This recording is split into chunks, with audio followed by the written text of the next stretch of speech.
example of our students at UNM and the type of work that they do. So UNM, Fidel, you're here from UNM. Also, Bill Panee, thank you all for what you do, and the students you're producing are fantastic. Thank you. So now I'd like to ask Bernie and Bill to come on up, and before they get started with their panel, real critical, during the panel session, we want to hear from you all, your input, your questions, but I'd like to recognize two people in the town. There's a lot of people that exemplify hospitality and customer service, but there are a couple we'd like to recognize tonight and just hear from them. One is, we already heard from Richard. Let's hear from him a little bit more. Richard knows this. He gets on my nerves a little bit. He's always in such a good mood. Never once as I found him without a smile, without being upbeat. Phyllis, is he ever in a bad mood? No. No? Just once I'd like to see him not have the greatest day in the world. But, so the question is He's always... Yeah, he is. I go to several people. Doesn't it bug you? It totally bugs me. I'm like, how could somebody be happy like Yeah, that? we're not happy with this. Somebody So, gave him the happy book. briefly, the question is, how do you keep it up? You know, what's your attitude? What's your inspiration? Did you learn this? I got to stand up for this. I can talk loud enough. Most of the people coming to the bank know I got a big mouth. So. I think it just comes natural for me, having raised 4 children, and my wife raising me, being involved with Scouts, and that you have to be a listener, and you have to have a smile. And one of my greatest goals as people walk through the door, I look at them as customers, but as Blake pointed out, they're family, they're friends, they're guests, and anybody coming through that door, maybe they are not customers, but possibly what I say or how I do it or how I present it, they could very well be walking in the door and say, you know, I sort of like this place. It's kind of comfortable. They're friendly. Where can I go to open up an account? And of course, I steer them right over to the customer service folks there. Sure, I have bad things like anybody does, but I try to leave them at home and leave my grumpiness with Phyllis. But there's so many times that during the day things get kind of tough and tight and stuff like that, and I have a tendency that I'll roll back and think about things that happen with my kids, or somebody that's walked through the door, or one of the little ones. My bigger joy is when the little ones come through the door and they do recognize me and they wave, hi, can I have a licorice, can I have a dum-dum, you know, or they'll come behind the counter and say, hi, how you doing? Those are great joys. And I try to come forward with that joy and that good feeling that I've got about people. And maybe some people don't take to it quite well with me. I'm a hugger. I'm truly a hugger. I've got a little lady that comes in, and I think to this day, she goes forward to me, coming around the counter and giving her a big hug. Oh, I bet she does. And it's just, it's kind of neat. And as I say, they're customers, but they're guests. And we're there to serve them, as well as I feel that everybody working at the bank is, in my eyes, is also a customer, is a guest of me being as charming. I don't know if charming, not necessarily charming. But anyway, to be the friendly cuss that I try to be. And if I can cheer somebody up, Well, Richard, inspirational, but what I heard is that you do get grumpy. So glad to hear that. Yeah, there's been many times when I come home from my shop and I've done something wrong, and well, there's a few expletives. thank you for the wonderful customer service and you allow. What I say, I'm a hugger. So, in the spirit of nepotism, I'd like to recognize Monica Munoz. I can attest. There's a Monica we know. She's got an edge to her. She's fun. But let her walk onto the property in Monte Sagrado, and she drops right into spa voice. And she'll never get out of spa voice. They call them grand performers, and I can attest. It's a grand performance. Even if I call her on the phone, she's in a whole different mood when she's on property. Not sure how she pulls it out. But briefly, Monica, can you tell us how you do that?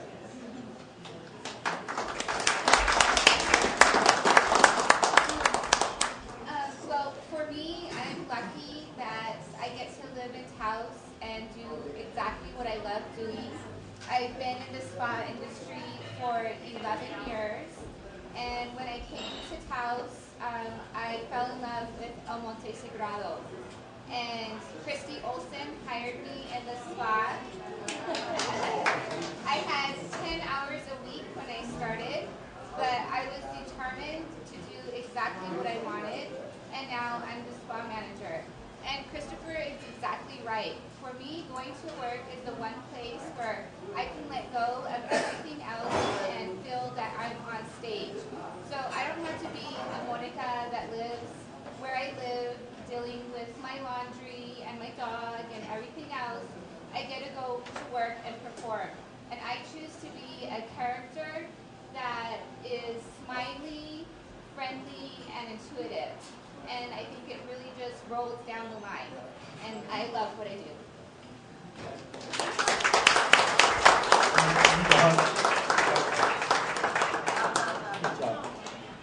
So I'm going to tell your dog Pete that you have to deal with him all the time? That's not the dog I was talking about.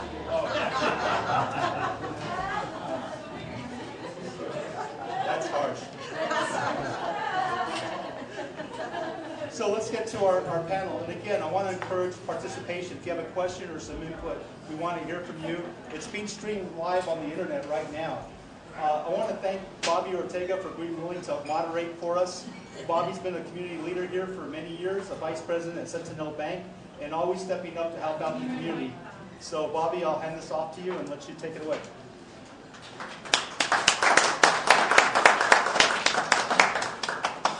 Thank you, everybody. Good evening. Chris managed to talk me into doing this. But hats off. I wanted to start by really complimenting Ken and Ted and the Chamber for putting this on tonight. I think this is a great start to really start addressing some of the big issues in our community. And what a better topic to start off with than hospitality and service. At Sentinel Bank, we're really proud to be working with folks like Rich Nichols here. He does an awesome job. If we could clone Richard, we'd be working on it immediately, I know that. This evening, what we're doing is we've got a panel of two folks here. Bernie Linarts, who you all met earlier. Bernie does a weekly column with the House News, the business consultant, retired corporate consultant, and the coach, Bill Swan, who also owns a business called The Coach. And so this evening we're going to pose a couple of questions. We'd love to have some audience interaction as we go through here. Chris, how much time do we have here? We're almost on schedule. We're almost behind. We got 40 minutes. 40 minutes. Okay, perfect. So what we'll start with this evening is going to give the two panelists a couple of minutes each to introduce themselves and just talk about your experience in hospitality and service. So we'll start with Bernie. Great. First of all, thank you for the opportunity of being here this evening. And I want to applaud especially those of you that were involved in the putting together of that Taos hospitality video. I thought you did a fantastic job. I came here this evening with 5 points, which were basically covered in the film in other ways this evening. So what I'm going to do is change what I have to say and ask myself the question, how do you make those 5 points happen? One is the idea that we are always working with guests. And you've heard a lot about that this evening in a variety of ways. A key question for an organization to really be good at recognizing customers as guests is to take a look at your processes, the way people do business with you, and ask yourself the question, is this process looking at the perspective of the business and making it easy, or is it looking at the perspective of the customer and making it easy? how often have we gone into a business and experienced a business interaction where obviously the focus is to make it easy for the business? So first challenge of customer service is to think about things in terms of the customer's perspective. My second point was creating a corporate culture. And I have to say, I'm super impressed and have been for quite a while of how Sentinel Bank does it. But how it happens is because Rebecca's grandfather, 20 years ago, started some disciplines, some daily disciplines to make it happen. Something that I didn't hear, but I might have missed it, is that every day, I said every day before the bank opens, the employees get together in their small teams and sometimes talk about important things that are happening that specific day, but also ask the question, how can we give the best possible customer service? So it is that daily practice over 20 years that helps to build that culture of care. And it's having people like Richard and Bobby and other people that have a passion, that have pride, and that take ownership in making sure that hospitality and care is going to take place. The third item is the whole thing of team. First of all, we do have to be disciplined and learn some of the basic skills of being team members with each other and to each other. But the real key and next step is to find ways to make our customers a part of our team and think of them as a part of our team. And you can do that by asking some of the questions of how can we improve, or why not bring them in. You know, an idea might be, maybe you've done this already at Sentinel Bank, invite a few customers to come early and be a part of those team meetings. But it's really thinking in terms of that customer being an integral part of our team. And that's kind of the next step to take to really make that happen. A point that's not been talked about this evening is cleanliness. And I'll say a couple of things about that. One is our environments need to be clean and need to be crisp. And by crisp, I really mean things are in the right place. There's order to it. There's organization to it. But a crisp community that people can see what's going on clearly. And the second thing, a real important thing, is to have clean bathrooms.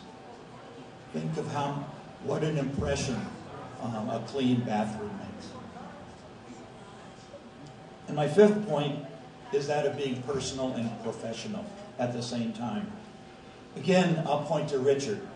If you walk into the bank and he's behind the greeter's desk, you'll get a smile, and many times he knows the names of many people, not everybody, but that personal conversation that is meaningful, that is genuine, is where you take it to the next level.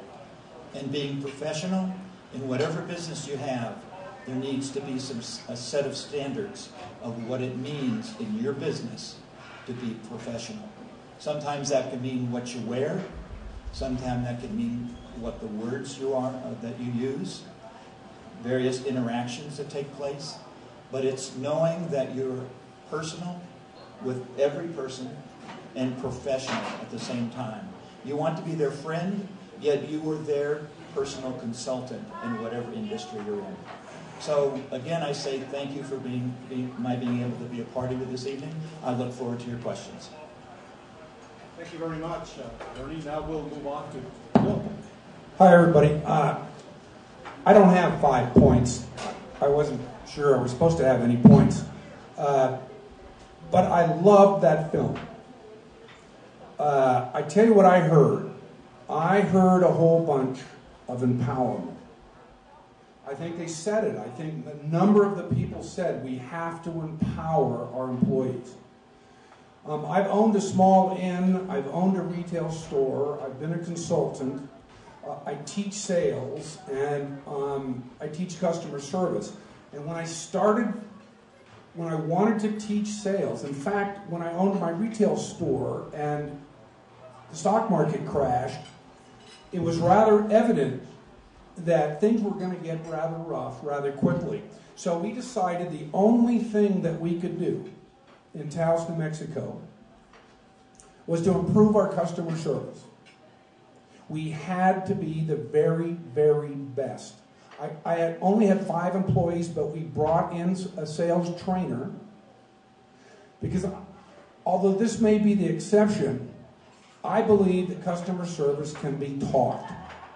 There are a few great customer service people who are born that way, but most great customer service folks are taught in how they respond each day to customers in the hospitality business. When I decided to start teaching sales, I discovered that we could do those 4 great companies. Let's do 40. No, let's do 400. And I'm going to tell you, we're going to hear the same things over and over. These people nailed it. And we're going to hear how to set up customer service training. In fact, people write books about this and about sales, and they all say the same stuff. We can get that stuff, and we can teach that in our community. Now, I don't know. In my experience as an innkeeper for 7 years in this town, I got to tell you, I heard thousands of times, this town is so friendly. I didn't hear that this town is not friendly.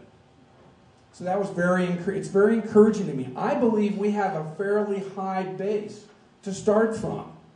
I hear a lot of people complain about customer service in this town, but I think it's better than most, actually. So what I thought this meeting was going to kind of be about was how do we get this stuff that we know, or we can find people who do know it and who have studied it and who teach it. How do we get it into the community to raise our community's visibility? Because it is about business. Let's not fool ourselves. The business people in this town need to get more repeats and referral business. It doesn't matter. We need people to come back again, and we need people to spend their money, and we need people to stop going down to Santa Fe, and we need people to stop going to Albuquerque. We need folks to take a second vacation to Taos Ski Valley in the winter. We need them to come back in the summer and raft. It's about business. This is all about sales. Completely. I don't care if it's the hospital who needs to put beds in their hospital so they don't close. They need better customer service. Every business in this town can improve. And it's about business. So I hope maybe we can make some progress today and start talking about who should lead this effort. I have my own opinion, but I'll let Bobby pull it out of the group.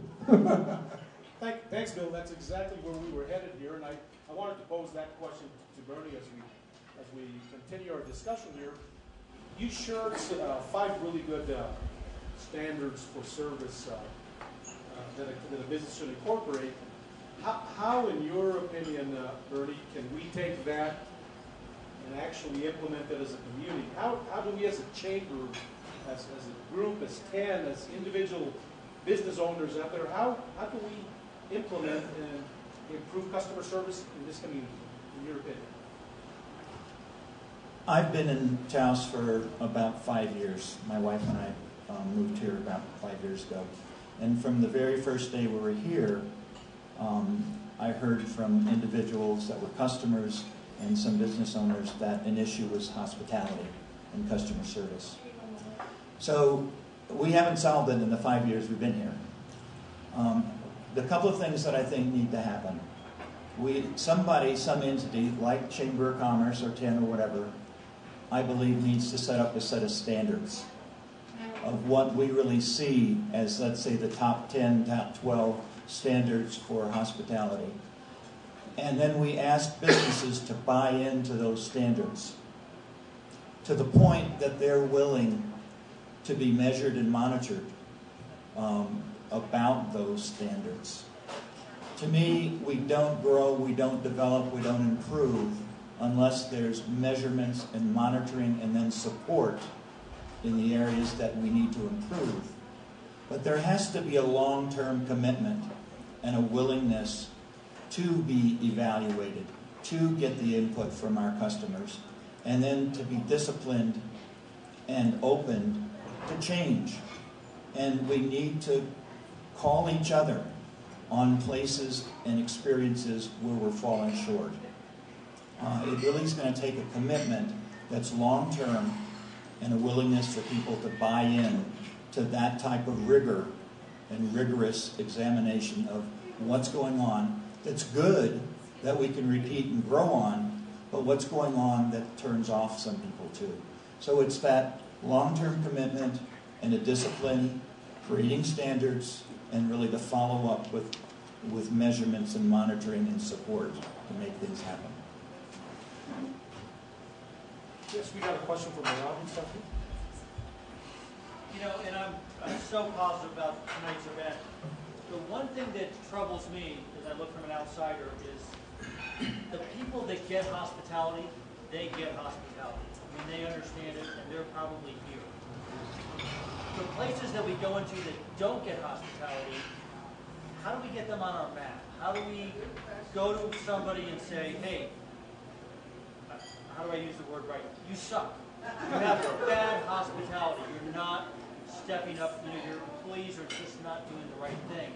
Because that's where I see our division in Taos. Because we've got some great people here in town that do wonderful hospitality, and they know it, and they're good, and they love it.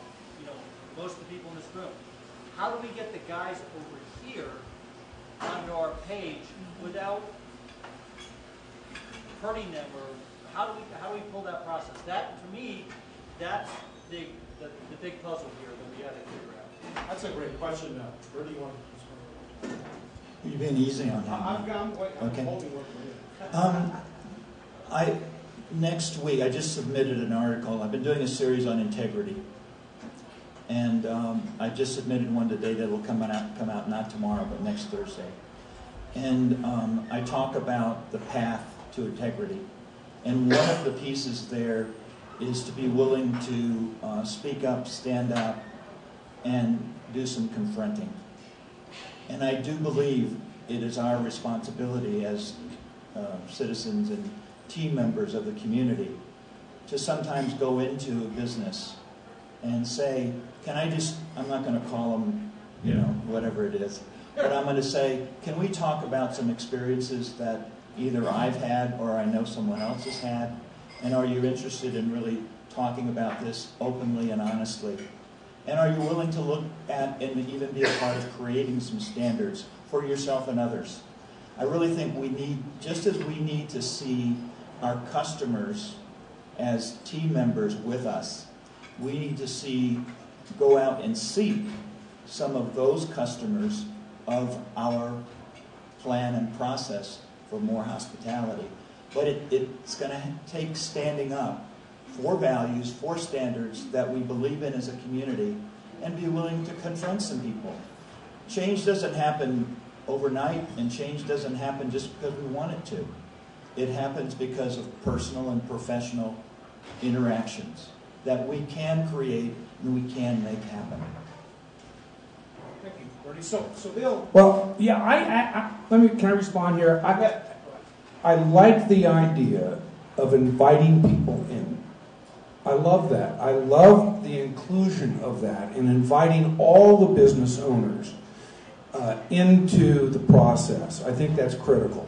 But I actually think we have to be really careful with where we are and who is here and our actual culture here. And I actually think the marketplace will sort things out. If we begin in inviting everybody in and people decide not to participate, I believe that the marketplace will cure the problem. If they see other businesses participating and thriving and they're not, then I think they might, as business owners, think maybe I should participate. So I love the inclusion idea, but then I think we got to leave it to the business owner in the marketplace to solve that problem of who's going to work to improve customer service or not. You know, if I'm a business owner and someone comes in and starts telling me what I have to do, you know, there's going to be problems. I'm going to listen though, and if I'm invited in, I think that's a good thing. I would love to do that inclusion part. So Bill, what do you think about establishing standards and best practices just overall as a community? I mean, I hear what you're saying about the market will do whatever. But Right. What do you think about that, and how do we support the community to get that accomplished? Well, I think establishing standards within the community would be rather difficult, actually. But I believe that the idea of providing guidelines and best practices is a great one. And to be able to define it, but the problem with that is who is going to write that? Who is going to be in charge of studying that and figuring out what the best practices are in hospitality or in customer service for retail stores? That's a challenge, Bobby, and I don't think it's insurmountable. But best practices, you got to start somewhere. Okay, let's pause for a moment. Some feedback back here. Well, I just think that it's important that I think best practices are a good idea, and I think that I'm not so sure I agree about letting the market sort things out, because I've been here about 6 years, and some of the worst customer service, people have been here for 20 years before that, and they're still going on with their bad customer service. And I think that whatever we do, I think leading by example is an excellent idea, coming up with standards, coming up with best practices, but I think there should be a vehicle to get it out in some sort of mailing list to every business owner in town and just say, look, this is an initiative we're taking. If we all try to step it up a little bit, it's going to benefit all of us, and invite them that way. Because I think you're right. The people here tonight are interested in our best customer service in town. It's how do we reach the people who maybe are falling short. Sounds like a chamber benefit. So kind of what it sounds like, you know, listening to Bernie here about a corporate culture and an organization, I think it's kind of like a corporate culture and a community culture and how we view hospitality and service. I think it's got to be community-wide, you know, listening here, because we really need to just improve the culture. I think, I was in Costa Rica recently. That country is really into service. I mean, it's a culture. They want tourism. They want visitors. That's the kind of culture we need in Taos, New Mexico. Back here? Yes. Yeah, I'm new here about 4 months, and I don't know exactly what we have in place, but something like where there was a group that could come in to each business, whether they paid for it or not, and sat down with each business who wanted to improve their customer service and did like a small workshop or class. And if the business could afford it, that would be one way to go about it. Or if there was another option where, you know, if you didn't have to pay for it, depending on who wanted to do it. If there were volunteers that wanted to come in and sit down with employees and go to each business and offer that, I mean, that's how you could hone in on each individual business in the community and develop that community service that we're all looking for. Okay. So I don't know if there's something in place like that. There's some other hands raised down here. Are you kind of talking about maybe like a customer service and hospitality certification? Like more a workshop, yeah. Or a like workshop yeah, or a- something like beyond the people, yeah, the time that the businesses come here, like be able to go to each business. Maybe they don't know about this particular thing that we're doing here now, and they may not know. If someone was to go to each business and say, we can offer you this service, and we can sit down with your employees for half an hour, and go over key points of how to address people, and et cetera. So I don't know if there's So we need to figure out who that someone is. Somebody said the chamber, that's a great role. Well, I think it's gonna have to be an individual group, like a workshop group, and whether Okay. they get paid for it or they volunteer to do it, you know, I think it needs to be beyond what's in place already. Thanks for the feedback. Anita, you have your hand up. I have a comment and about a lot of this discussion, a lot of what I'm hearing is that it seems like everyone that's here tonight sees the value in customer service, and ultimately, as a business owner, the value is in the bottom line, right? That's why we're all in business, ultimately. And so, the other thing that I hear is from employers is that there's a challenge in hiring quality employees that have the passion to want to take ownership and have the motivation to want to learn. And so my question to you all is, as we're having this discussion and creating standards and having implementing procedures and perhaps considering a certification program, what value is that to business owners? And if perhaps that's a function of the chamber or 10, perhaps it's a function of UNM House to create a 2-year certificate program in hospitality. So my question is how many employers would be willing to offer their employees an incentive through salary for someone that has gone through that program?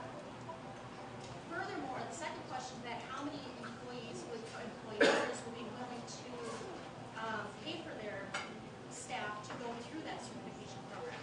And when we come to the bottom line, how much of a value is it to us? And are employers willing to invest not only their time but their money into their staff? Well, I think it's awfully easy to make the argument that it's worth to the business owner to improve their customer service. You know, I mean, there's thousands of examples of how it'll affect and help the bottom line, but you're still going to have to get the business owner to write a check. And I actually spent an hour on the UNM website today because I was sure that there was a hospitality degree. There may be one, but I couldn't find it. There's 162 colleges in the country that offer them. And that doesn't count the online ones. So it is something that could be driven and helped and forced and helped the community with UNM. But I actually think the idea that you hit on, Bobby, about the culture, about inserting it into and having it become a part of our culture of improved and great customer service and hospitality is great. So the question is not who will pay for it, because the businesses have to pay for it. We're not going to ask the government to pay for it. It has to be the businesses, because it's going to impact and improve their bottom line. The question is who takes the lead to help develop these standards and this practice, because some organization has to. Ernie, you wanted to weigh in here?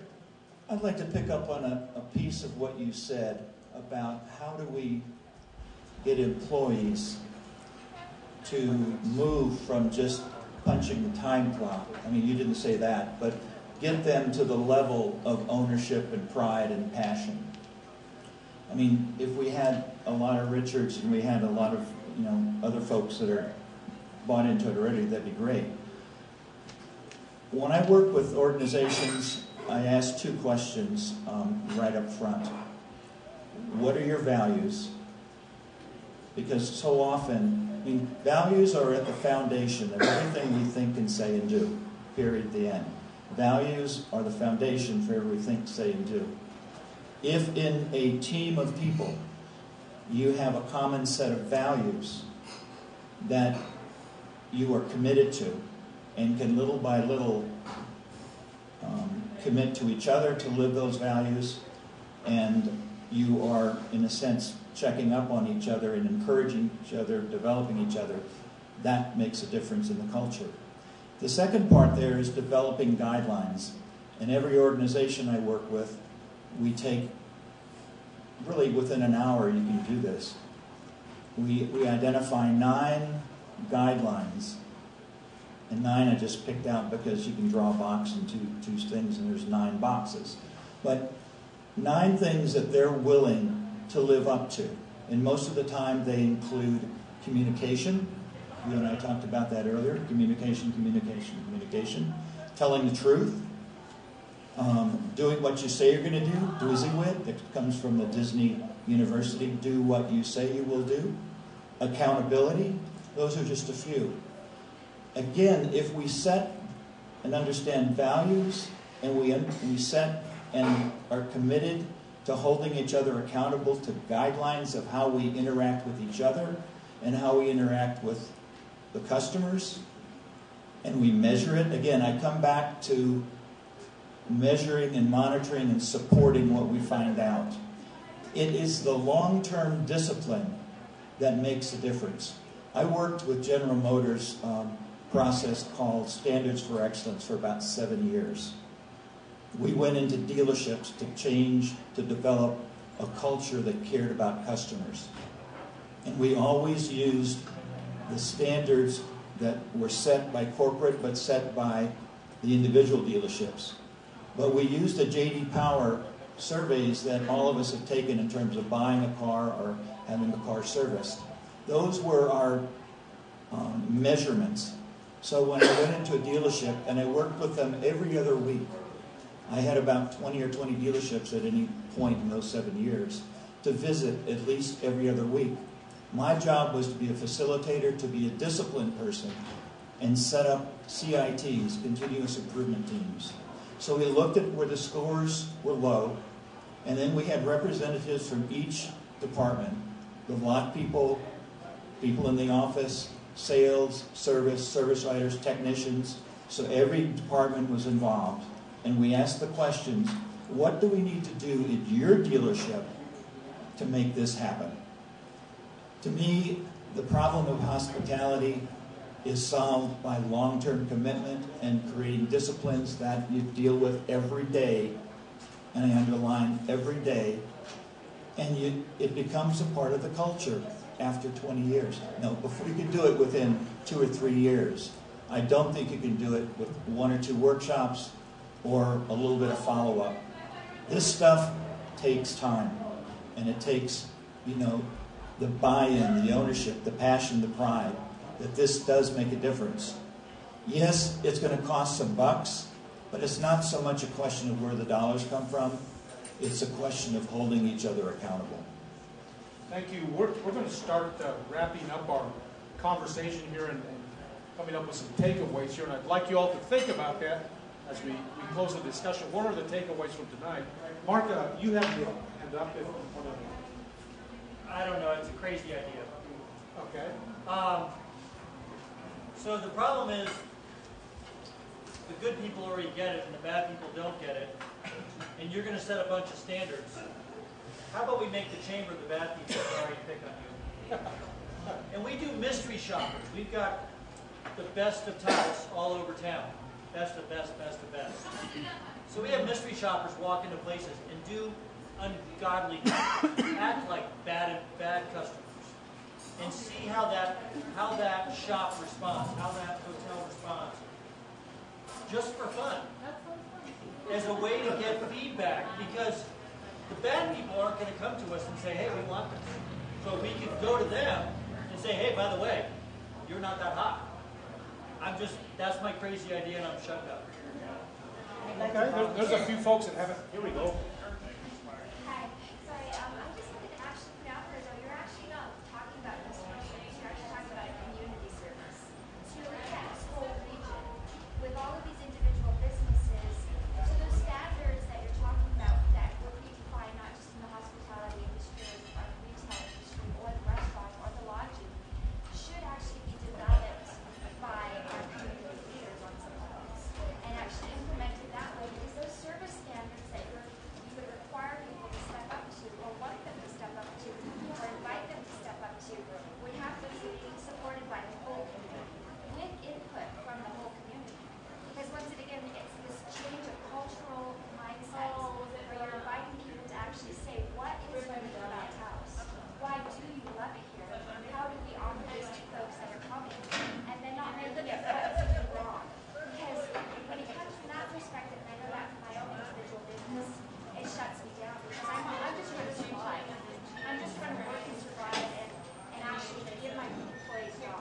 Can I make a quick comment?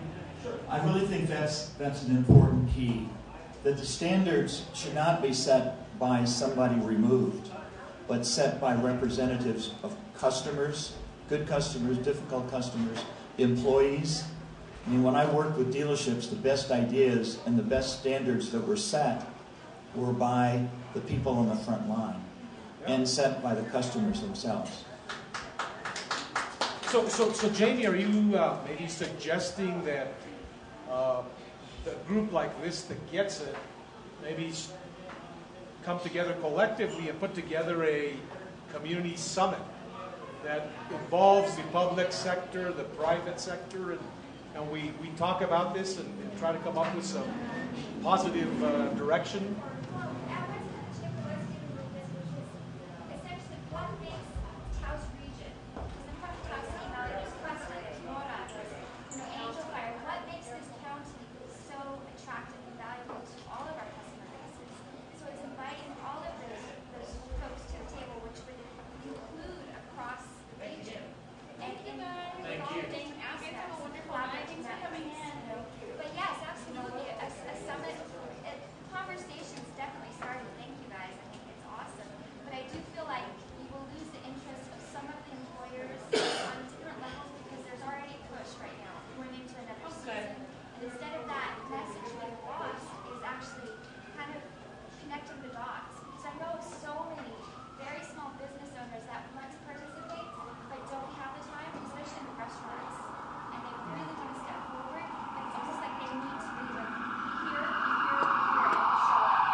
Christy?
So it sounds like one of the components here tonight is leadership. We haven't talked about that, but leadership, kind of like what Chris and Ken and this group Ted have done together, putting together this, it's a start. So now I think the next step is having some more leadership to bring people together and continue the dialogue and start coming up with some action. Lisa, you haven't spoken. Well, and part of what I think is critical is that we empower the community, because so many times I come across job applicants who I just start talking to them and they have wonderful gifts, and if I didn't take the opportunity to talk to them beyond what was actually on their resume, I wouldn't find out somebody had 10 years of restaurant experience, grew up in the business.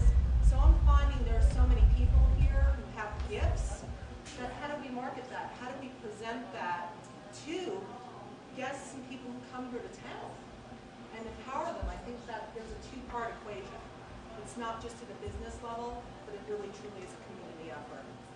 So we're going to have to start wrapping up here. I'm going to allow the panelists a minute each to wrap it up with their closing thoughts. And then maybe one more or two more closing thoughts for the audience. And then where do we go from here? Bill, let's let you go. Yeah, I love what I'm hearing about that it's everyone's responsibility. That it is actually the community-wide problem.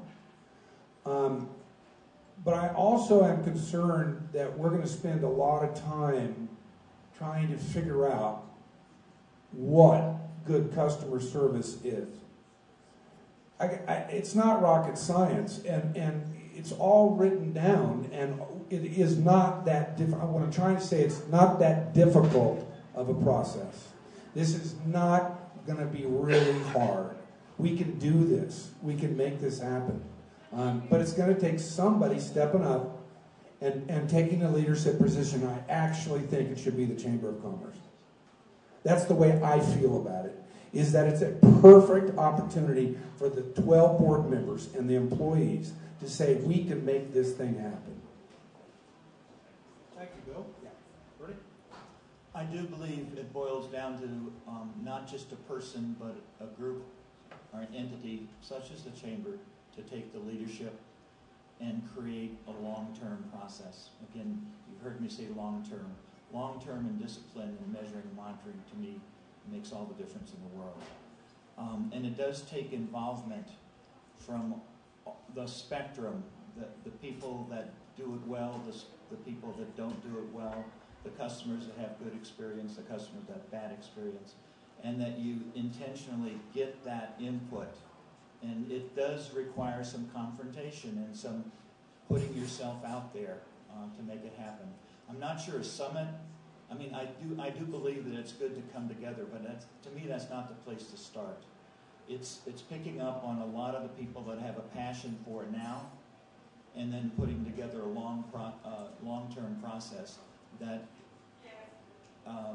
putting that design together is done by all facets. And I do believe it can happen, but only if we look at it as a long-term project. Thank you. Anybody else? One more comment from the audience. Two more. We'll close. Yeah, actually, it's not necessarily a comment. It's more, hopefully, more of like a solution. Yeah.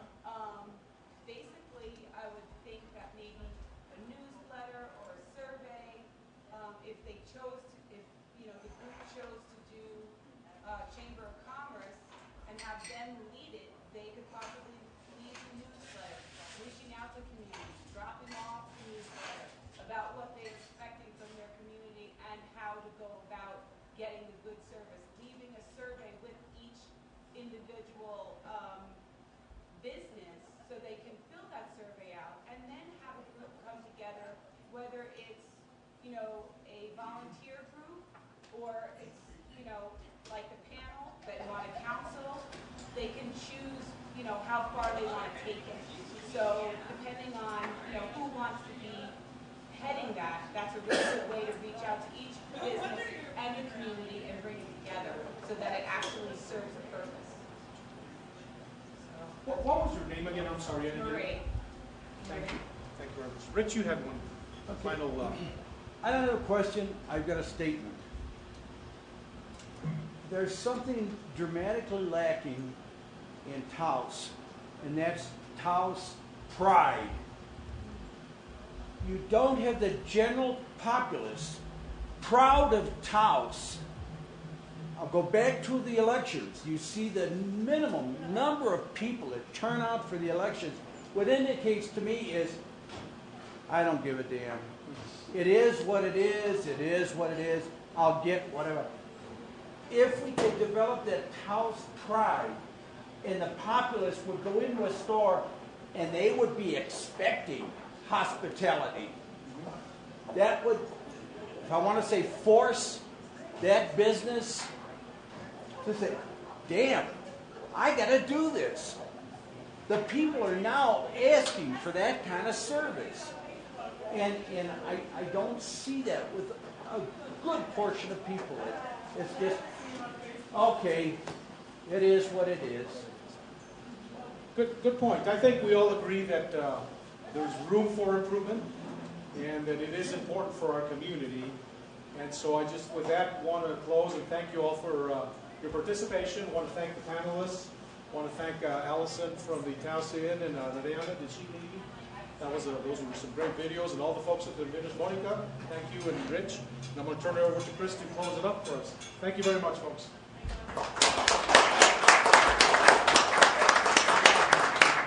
Well, I'm proud of Taos, and I know a lot of you, and I'm proud of the work you all do. We promised 8 o'clock. We're going to go to 8:01. This is your program. This is the place we come together to tackle whatever issues we want to do. check out the TED website, TED.com. Send in your ideas. And then also importantly, what's the next subject matter we want to tackle? Let's follow through with this discussion. And the guy who made this all happen real quick, Bob, say goodbye.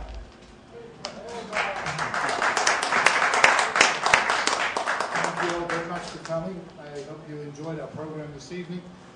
We'll do this again in a month, and we look forward to seeing you all there. Thank you. So one question. Do we want to do first Tuesday of the month or first Wednesday of the month? Vote Tuesday? Tuesday?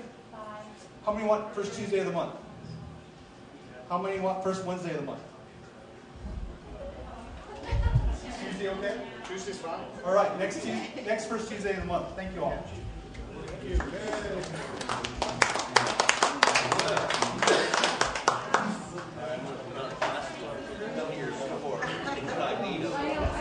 Create a scene and see what happens. Oh, it is. It's community pride. It's a critical point. Nicely done. Thank you. Thank you for putting it together. Really enjoyed this video. Good content. Good job. Yeah. Oh, yeah. Yeah, he had something else, so I'm gonna just sit back in the shop and call it. Oh, are you,